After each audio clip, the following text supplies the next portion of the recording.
Bonjour.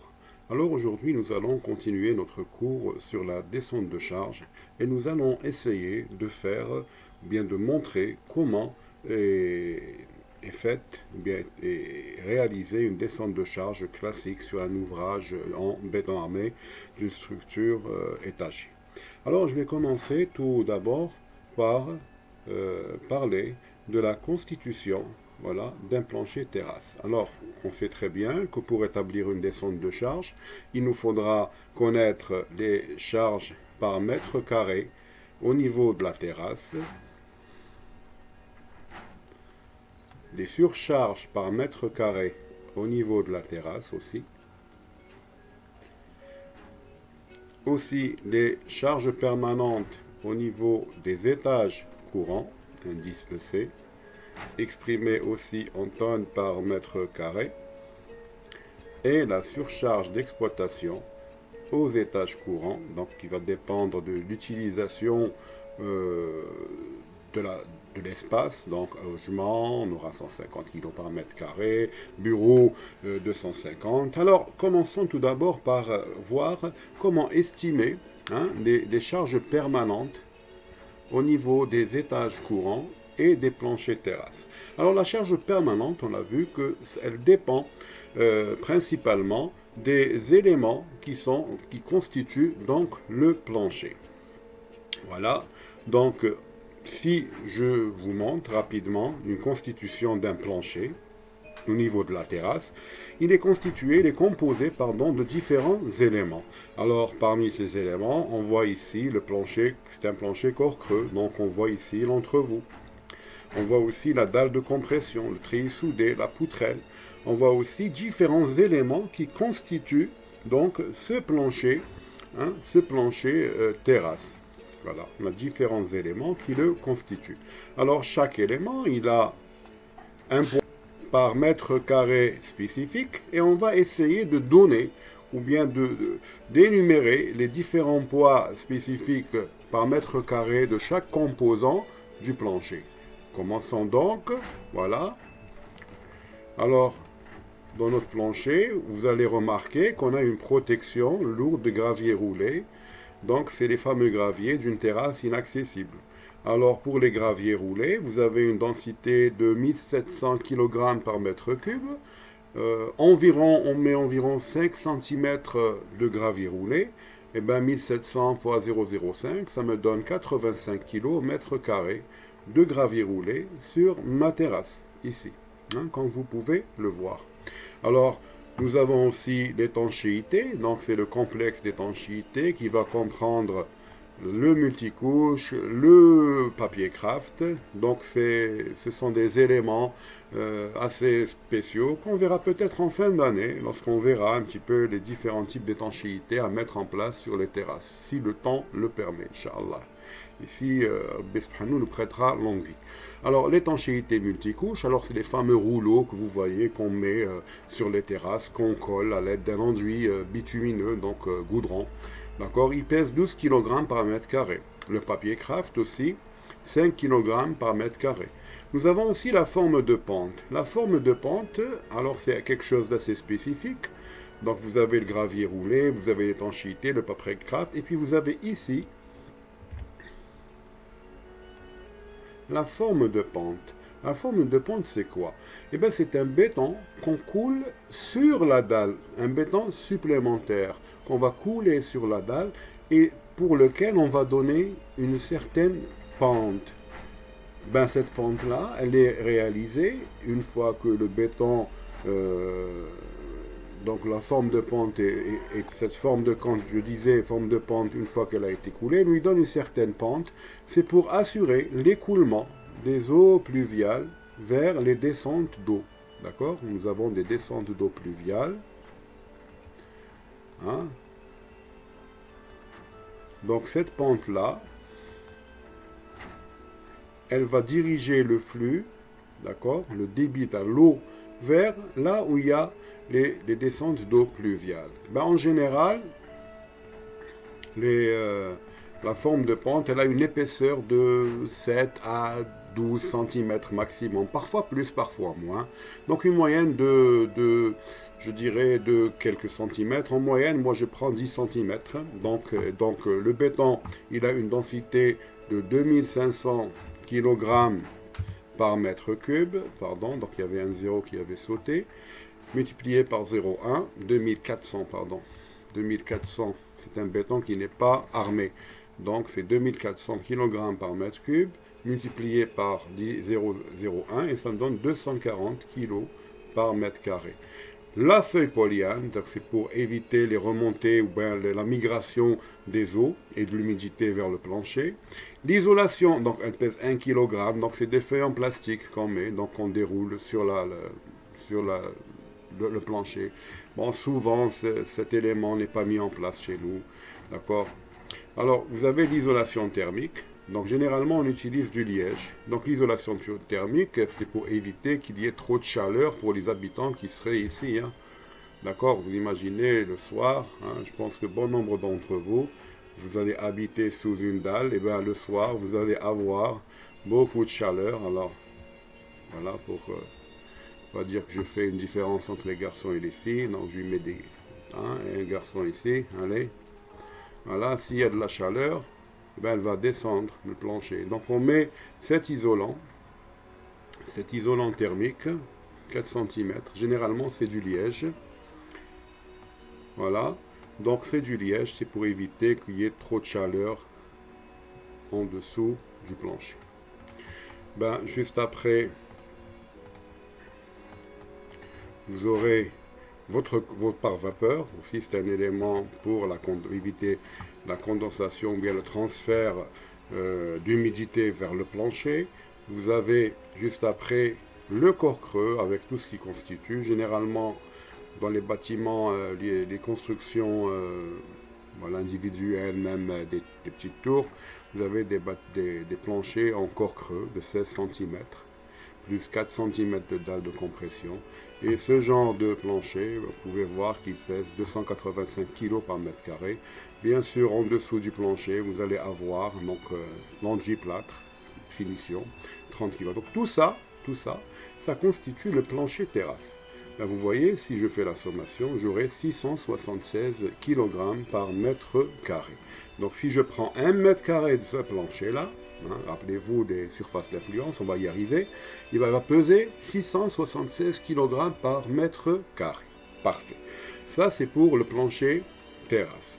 Les surcharges pour les planchers terrasse. Alors ici, vous avez un plancher terrasse qui n'est pas, je dirais, terrasse inaccessible. Alors pour les terrasses inaccessibles, on admet une surcharge, donc surcharge,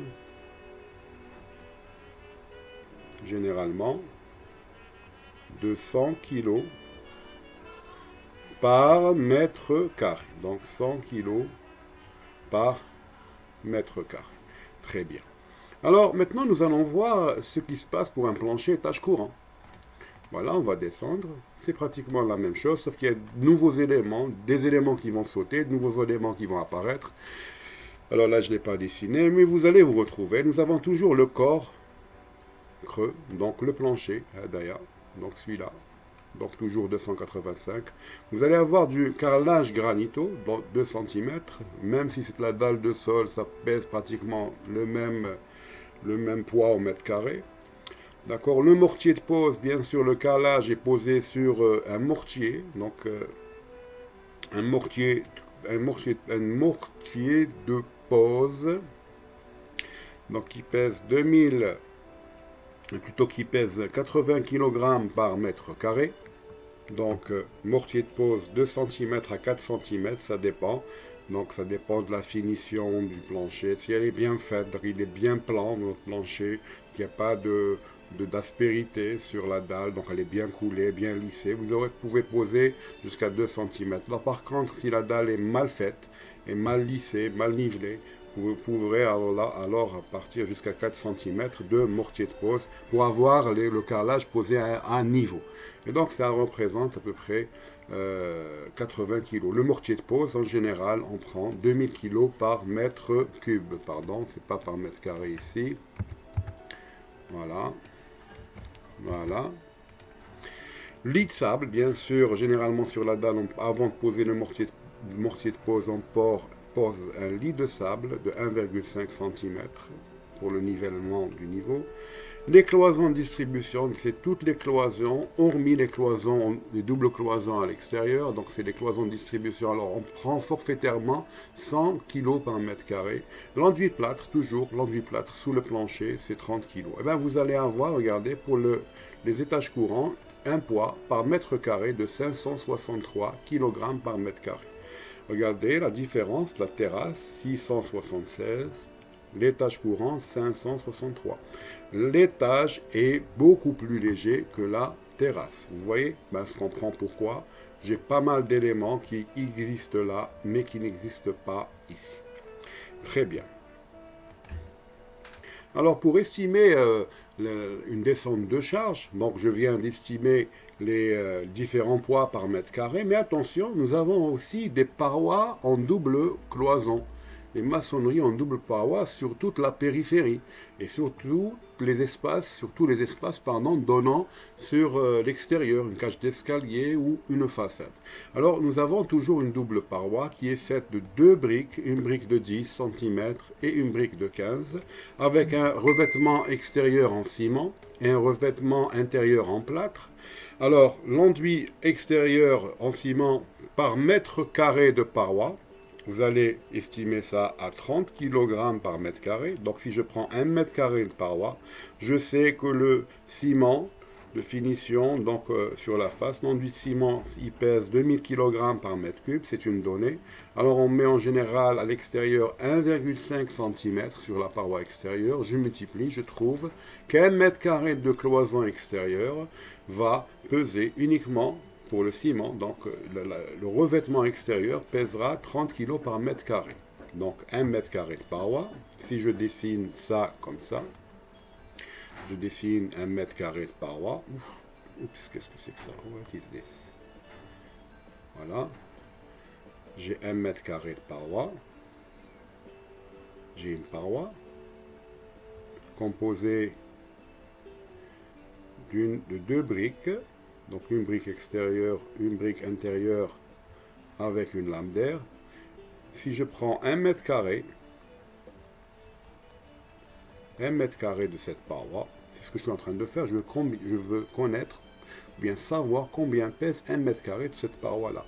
Alors, pour le revêtement, je sais que ça pèse, regardez, 30 kg. Maintenant, il restera à connaître le poids par mètre carré, les doubles briques, mais aussi du revêtement intérieur qui est le plâtre. Alors, pour connaître le poids par mètre carré du plâtre, nous allons faire la même chose. Sur la face intérieure, on met généralement 2 cm de plâtre. Le plâtre pèse en moyenne 1000 kg par mètre cube. Donc 1 mètre cube de plâtre pèse 1000 kg. Je multiplie 1000 par 2 cm et donc j'ai, pour 1 mètre carré de cloison, j'ai 20 kg de plâtre. Maintenant, nous allons estimer le poids de la maçonnerie, donc des briques. On a estimé le poids du revêtement extérieur, le poids du revêtement intérieur. Maintenant, nous allons estimer le poids des briques. Alors, une brique creuse en terre cuite, sa densité est en moyenne égale à 1400 kg par mètre cube. Donc les briques creuses que vous avez, donc ça pèse en moyenne 1400 kg par mètre cube. Alors une brique de 10 et une brique de 15 cm, donc 10 plus 15, donc ça me donne 350 kg par mètre carré. Donc les briques vont peser 350 kg par mètre carré. Je règle.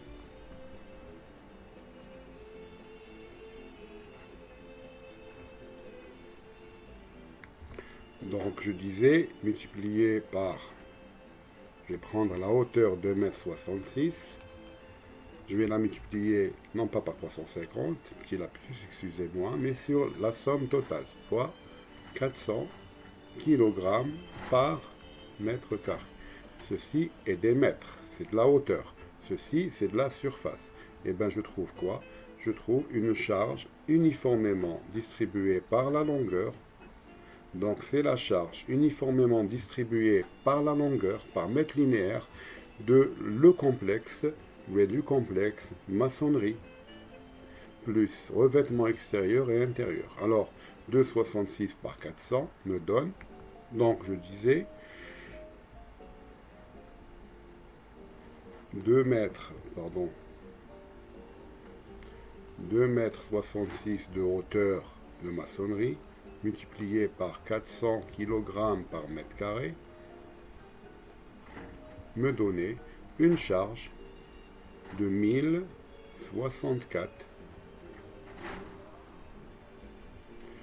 kg par mètre carré de maçonnerie. Et donc, sur les poutres qui seront en périphérie du bâtiment, donc à chaque fois que vous aurez une double paroi, alors les poutres qui reprennent cette double paroi, donc les poutres vont reprendre une charge uniformément distribuée par mètre linéaire que je vais appeler QM, Q maçonnerie. C'est environ égal à 1,1 tonnes par mètre linéaire. Là, c'est des mètres linéaires. Corrigé, ça c'est des mètres linéaires. Donc c'est des mètres de hauteur multipliés par de la surface me donne des mètres linéaires en longueur. Donc sur les poutres en périphérie, vous allez toujours avoir cette charge d'une tonne par mètre linéaire en plus des charges du plancher. Ça c'est uniquement les charges de la maçonnerie qu'on n'avait pas compté tout à l'heure. Vous vous rappelez tout à l'heure lorsque j'avais estimé le poids par mètre carré des planchers, on a fait rentrer uniquement, on a inclus uniquement les cloisons de distribution, 100 kg par mètre carré sur toute la surface. Alors qu'ici, c'est des charges par mètre linéaire, sur toutes les poutres périphériques. Elles vont reprendre, en plus des charges dues au plancher, d'accord, de la dalle, une charge due à la double part. Voilà, donc ceci est un bâtiment. Donc les poutres en périphérie, qui sont celles-ci, hein, vous les voyez. Donc ces poutres-là, en périphérie, vont reprendre aussi bien le plancher, mais aussi une double paroi tout autre. Alors je disais, je vous propose maintenant d'essayer de faire une petite application pour un bâtiment étagé dont la forme en plan est la suivante. Donc vous remarquez que les trames sont toutes régulières, 5 mètres partout, dans les deux sens.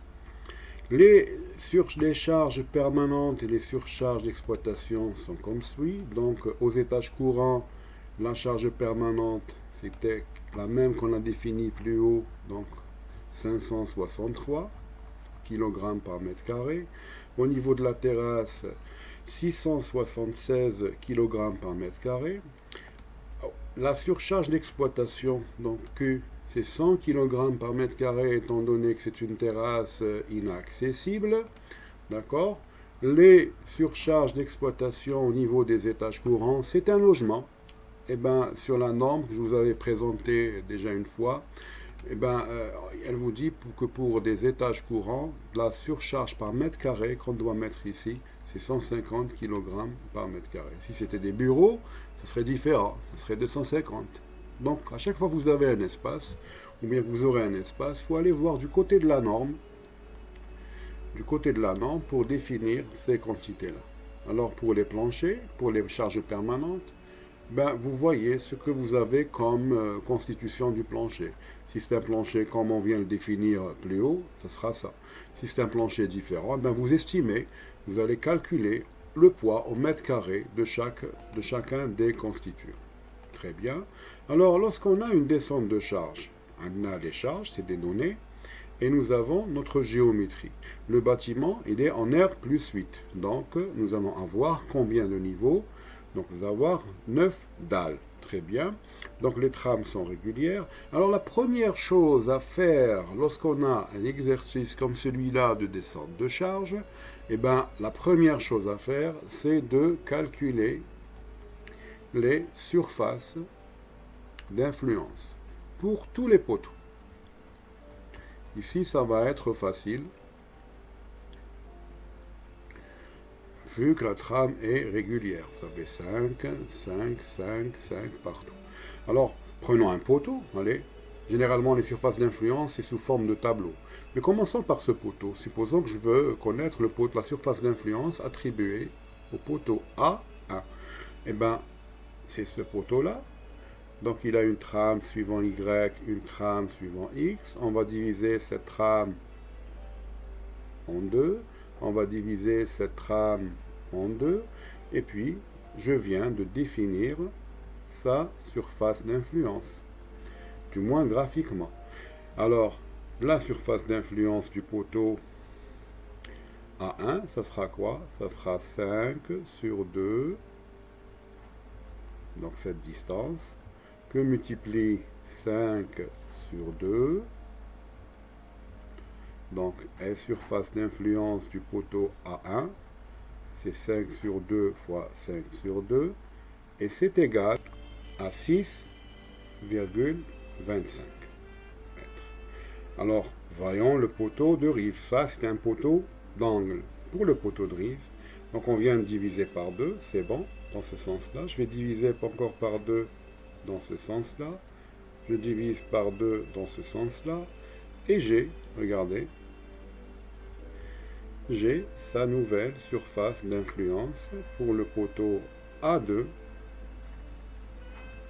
Ça sera quoi? Surface d'influence pour le poteau A2, ça sera quoi? 2,5 plus 2,5, ça fait 5. Ça sera 5 fois 2,5. Ça est égal à quoi? 5 fois 2,5. C'est le double de cette surface. Donc c'est 12,5 mètres carrés. La même chose pour celui-là, vous allez remarquer que c'est la même. C'est un poteau de rive qui a les mêmes distances à gauche et à droite, donc ça sera la même qu'ici. Voyons maintenant pour un poteau central. Voyons pour le poteau, par exemple, C3. Alors ça sera quoi? C3, hop, je divise par 2. Hop, je divise par 2. Cette distance, je la divise par 2. Cette distance, je la divise par 2, et je viens de définir la surface d'influence du poteau C3, donc SC3, ça sera égal à quoi? À 5 fois 5, qui est égal le double de ça, c'est clair, c'est 25 mètres carrés. Voilà, donc à chaque fois que vous aurez une descente de charge, la première chose à faire, c'est d'estimer l'ensemble des surfaces d'influence de tous les poteaux. La technique, elle est connue maintenant, voilà, vous savez comment faire. Et on présente généralement les résultats sous forme de tableau. Voilà, je vais vous montrer le tableau juste après. Voilà, on descend. Voilà, toutes les surfaces d'influence, A, B, C, D, E, 1, 2, 3, 4, donc c'est les fils et c'est les axes. Et on voit bien que les poteaux qui sont au centre, regardez, ils reprennent tous 25 mètres carrés de surface. Les poteaux qui sont, aux angles reprennent 6,25, le quart. Et ici, les poteaux qui sont sur la rive reprennent tous 12,5 mètres carrés. Donc on voit bien qu'on a trois types de poteaux. Les poteaux d'angle,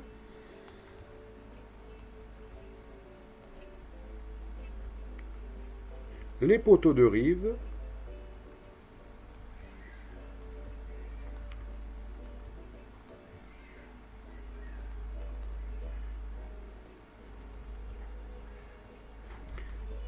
voilà, et les poteaux centraux.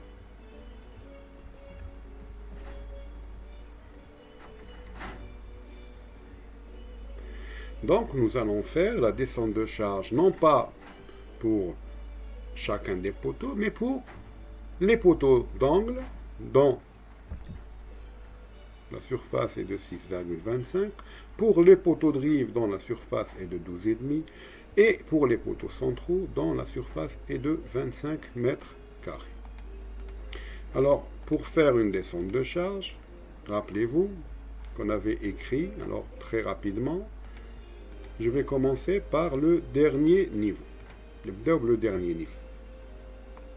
Et on va estimer, je vais dessiner à côté ici, donc je vais dessiner, je vais caricaturer plutôt mon bâtiment en R plus 8. 8, 7, 6, 5, 4, 3, 2, 1, et mon rez-de-chaussée. Donc rez-de-chaussée, RDC, le premier, le deuxième niveau, le troisième, le quatrième, le cinquième, le sixième, le septième et le huitième. Ici, vous avez la terrasse. Sur cette terrasse va s'appliquer G terrasse et Q terrasse. Sur chaque plancher vont s'appliquer G étage courant, Q étage courant. G étage courant, Q étage courant. Kif kif. Idem, idem, idem, idem, idem, idem. Le rez-de-chaussée, on ne prend pas de charge sur le rez-de-chaussée vu que le rez-de-chaussée repose sur le sol. Et donc les charges vont être transmises directement au sol. Ça ne nous intéresse pas. Alors revenons ici. Donc j'ai des charges au niveau de la terrasse. J'ai des charges G terrasse, Q terrasse. Alors, ce qui m'intéresse ici, c'est connaître, supposons que c'est ce poteau qui m'intéresse, je veux connaître l'effort normal N sous G au niveau 8 et N sous Q au niveau 8. On avait écrit en cours que l'effort normal dans un poteau, c'est la surface offerte à ce poteau, donc surface d'influence du poteau, multipliée par la charge qui est appliquée juste au-dessus. Donc fois G terrasse. La même chose pour le niveau, plutôt pour Q terrasse, ça sera la surface d'influence pour ce poteau, multipliée maintenant par la surcharge d'exploitation qui vient de la terrasse. Donc l'effort normal qui va agir à ce niveau, il est composé de deux choses. Il est composé d'une part dû aux charges permanentes,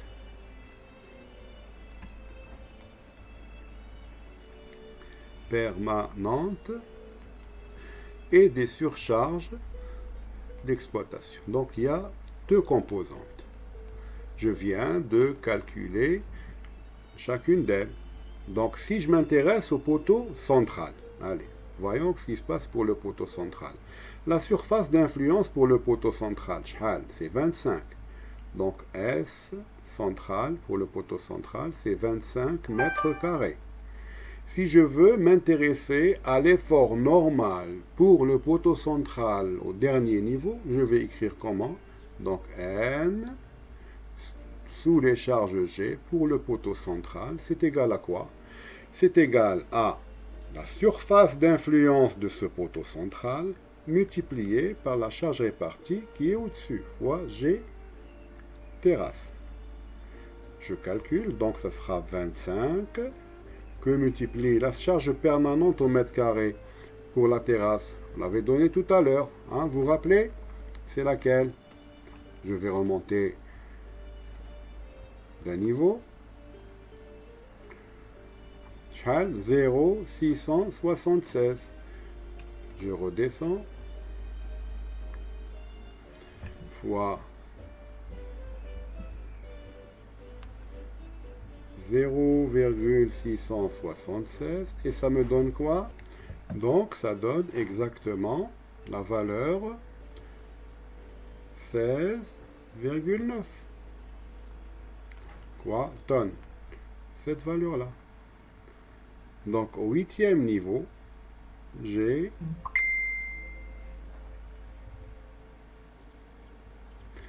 16,9 pour NG. Pour NQ, au 8e étage toujours, pour le poteau central toujours, ça sera la surface du poteau central fois Q qui est au-dessus, terrasse. Donc ça sera quoi? 25 fois 0,1 et ça sera 2,5 tonnes par mètre carré.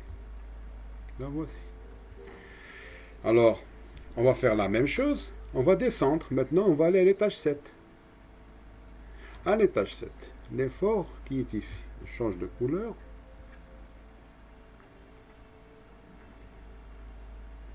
Ça sera quoi? Alors, j'efface.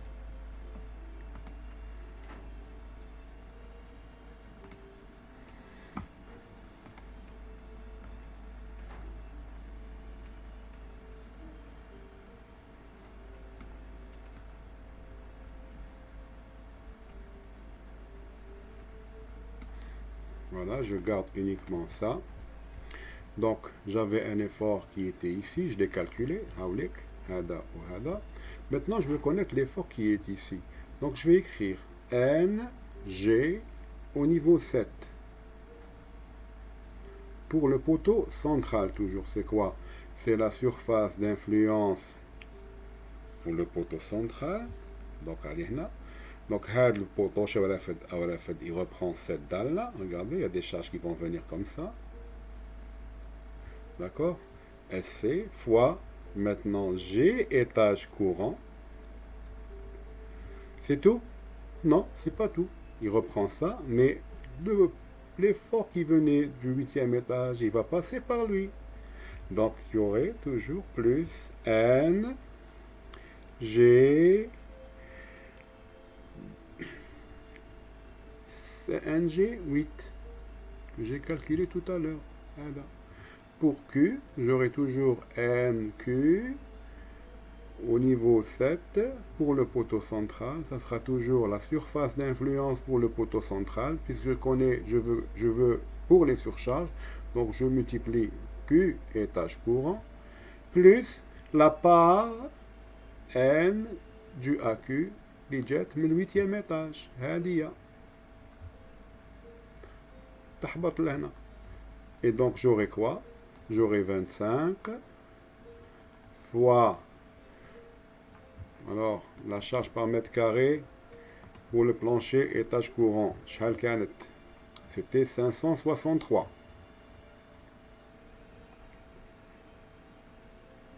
Voilà. Fois 0,563 plus 16, je ne vois plus rien. Plus 16,9. Ici, ça sera toujours 25 fois la charge d'exploitation à l'étage courant, c'est une habitation, donc 0,15 tonnes, 150 tonnes, plus celle qui venait d'en haut, plus 2,5. Je trouve 30,975 tonnes. Et pour G, je trouverai 6,25 tonnes. Alors, je vous propose de refaire ces calculs tout seul, voir, pour comprendre. Alors, l'effort qui est juste à côté, c'est N ultime. Vous vous rappelez, N ultime, c'est l'effort de calcul, c'est l'effort avec lequel nous allons dimensionner. C'est quoi N ultime? C'est toujours 1,35 NG plus 1,5 NQ. Donc, je multiplie par 1,35, je lui rajoute 1,5 ça, et je trouve ça. Ainsi de suite. Donc, je peux faire tout ceci. Alors, j'efface. Pour tous les poteaux. C'est pour cela qu'on parle de descente de charge. On commence toujours par le haut. Et on descend. Et on descend. Et on descend. Et on descend. Et on descend pour arriver au rez-de-chaussée. Et trouver le N ultime au rez-de-chaussée. Donc, c'est ça. Donc, le N ultime, c'est ce qui m'intéresse plus tard, ce qui m'intéressera plus tard pour faire le prédimensionnement de mes poteaux. Vous voyez que c'est assez rapide. Donc, si je voulais avoir directement cet effort, par exemple, sans passer par tout ça, qu'est-ce que j'aurais écrit? J'aurais écrit que N au rez-de-chaussée, regardez, c'est égal à quoi pour ce poteau central? Donc ça sera 25, la surface, multiplié combien de niveaux indés?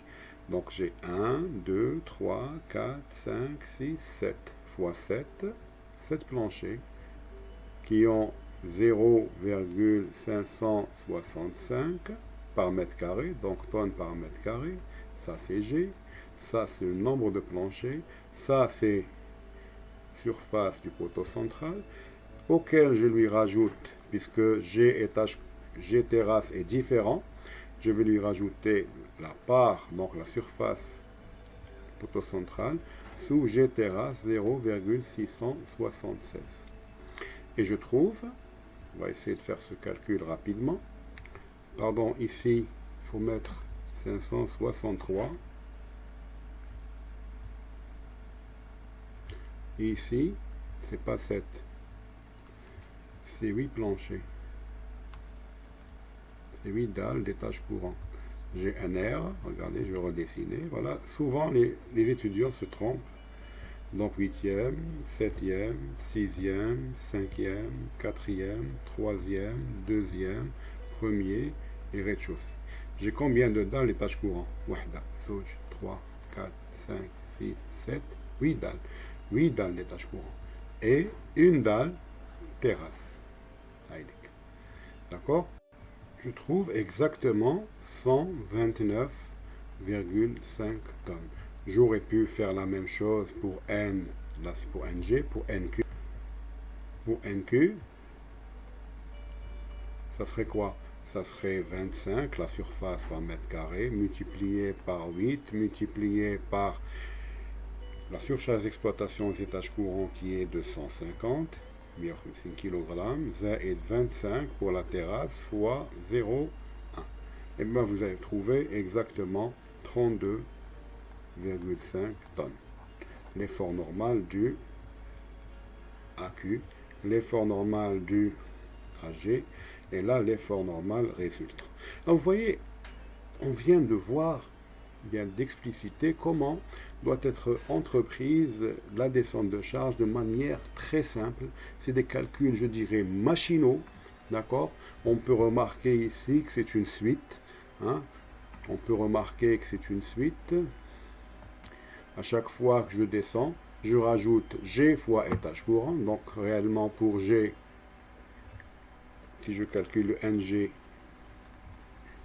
c'est une suite, mais à partir de cet étage-là. Parce que terrasse, elle a une charge différente. Donc c'est une suite arithmétique de raison, etc. G, étage courant, fois S. Pour NQ, c'est une suite arithmétique de raison Q, étage courant, fois S. C'est très simple. Alors, donc c'est une méthode, cette méthode de la descente de charge, vous pouvez estimer l'effort sous les poteaux. Regardez, on a fait pour le poteau central. Je vous propose de le faire pour les poteaux de rive et d'angle. Et vous allez voir que ça ne pose pas réellement de problème. Moi, je voudrais maintenant essayer de voir la précision de cette méthode qui est, je dirais, c'est des calculs d'épicier, hein, c'est des plus et des moins. Hein. Je n'ai pas utilisé des formules extraordinaires. Moi, j'aimerais bien savoir, est-ce que cette technique est assez précise? Donc, est-ce que les valeurs que j'ai obtenues ici sont des valeurs assez précises? Alors, pour ce faire, j'ai fait un calcul sur ordinateur par un logiciel de structure assez spécifique. D'accord? C'est le logiciel ETAPS. C'est un logiciel très puissant que les ingénieurs utilisent. Parfois ils utilisent bien, parfois moins bien, parce qu'un logiciel reste toujours une boîte noire. Et si vous lui introduisez n'importe quoi, eh ben, il va vous donner n'importe quoi. Donc il va falloir bien introduire ces données et bien interpréter ces dernières. Alors je dis souvent, on nous dit, vous les ingénieurs, vous avez des logiciels qui vous font tout. Bah, je dis, les écrivains aussi. Mais une machine à écrire n'a jamais écrit de livre toute seule. Voilà, donc si on introduit les bonnes choses, on retrouve en output les bonnes choses. Si on introduit n'importe quoi, on ne sait pas interpréter, ben on sera un mauvais ingénieur, même si on aura le meilleur des logiciels. Alors très bien, alors regardez, vous avez donc votre structure, elle est là. C'est une structure en 3D. R plus 8, donc rez-de-chaussée, 1, 2, 3, 4, 5, 6, 7, 8. Je fais la vue en plan. Troisième étage, par exemple. La poutre, elle y a, la longueur, voilà, 5 mètres, vous voyez, 5 mètres. 5 par 5, c'est des modules de 5 par 5. J'ai fait mon calcul, donc j'ai fait le calcul. Et je vais lui demander de m'afficher les efforts normaux à l'état limite ultime, ELU. D'accord? Alors, axial force, pour voir les charges axiales, les efforts normaux sur les poteaux. apply, il vient de m'afficher les valeurs des efforts normaux. Alors je vais essayer de cliquer sur les poteaux de drift. Alors, pour rappel, regardez, on va voir les poteaux de drift. À la base, c'est normalement pour un ultime 111,8 tonnes. Je vois le logiciel qui est très performant. Pardon. Je disais, pour le poteau de drive, je clique ici, je trouve une valeur de 109. Alors regardez, 109,8, calcul exact, très précis, machine. Et là, j'ai 111. Challenge des différences, 109,8 et 111,8, j'ai 2 tonnes. 2 tonnes sur 100, c'est 2% d'erreur, c'est franchement acceptable. D'accord? Donc, le logiciel de structure va passer quelques temps à calculer, etc., etc. Moi, en l'espace de quelques minutes, vous vous rappelez tout à l'heure, c'est en quelques minutes où j'ai eu ces valeurs-là. Allez, voyons le poteau central. Regardez, poteau central, effort ultime 223. Allez, allons vers le logiciel, j'efface ces valeurs. Je vais choisir le portique F, pourquoi pas, portique central. Et je vais lui demander de m'afficher les efforts normaux, kiff, effort axial force, apply, voilà, voilà, je clique, je trouve 214,6 pour le poteau central. Vous voyez, il clignote, 214 comparé à ma descente de charge tout à l'heure qui m'a donné 223, et ben j'ai quelques petites tonnes de différence, mais rien de très méchant, vu que là, vous avez un calcul qui est vraiment très simpliste, alors qu'ici, il a fallu résoudre une équation, je ne sais pas combien d'inconnus, un système hyper statique, d'accord, c'est plus le système isostatique. Voilà, on peut voir aussi, pour s'amuser, donc comment ce bâtiment va vibrer en cas de séisme. Voilà, on va faire une petite animation, pardon.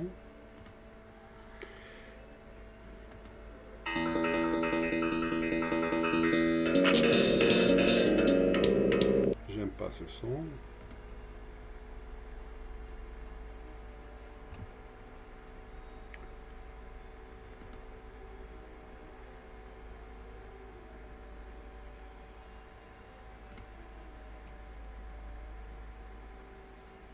Je vais retourner un petit chouïa pour que vous voyez un petit peu comment il va vibrer en cas de séisme. C'est très simple, regardez. C'est assez impressionnant. Voilà, donc si on voulait afficher le diagramme des moments, voilà, regardez, on va afficher le diagramme des moments. Voilà. Attendez, on va enlever les valeurs.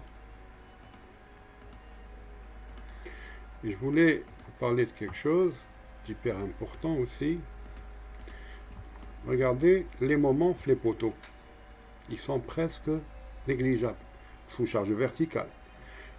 Donc, qu'est-ce que je vais conclure ici avant de terminer cette dernière partie du cours?